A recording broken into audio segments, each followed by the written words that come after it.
आम इंतखाबात 2024 के मद्देनजर एनसीपी चीफ शरद पवार ने आपसी एकता और यहां ईवीएम पर चर्चा के लिए आज अपोजिशन जमात के लीडरान से मीटिंग बुलाई है।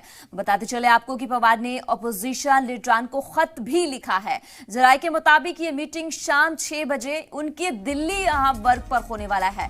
तो यहाँ उनके दिल्ली पर जो घर है उनका वहां पे ये मीटिंग होने वाली है। तो पवार ने ये माना है कि आजादाना और गैर जहां पर जानिबदार इंतखाब के लिए इलेक्ट्रॉनिक वोटिंग मशीन को सटीक होने की जरूरत उन्होंने बताई है। तो पवार के इस कदम को देखते हुए मीटिंग में यहां पर कई ऑपोजिशन जमात के शामिल होने की एक उम्मीद जो है वो जाहिर की जा रही है।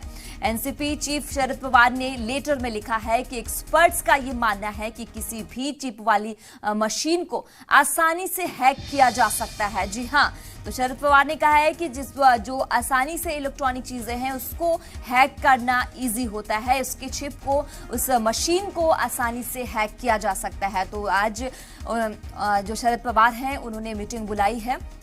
तो बता दें कि उन्होंने अपने ये घर पे ये मीटिंग बुलाई है। ईवीएम पे लेकर खास चर्चा उन्होंने किया है ऑपोजिशन से। तो कई ऑपोजिशन के लीडरान में शामिल हो सकते हैं बताया जा रहा है।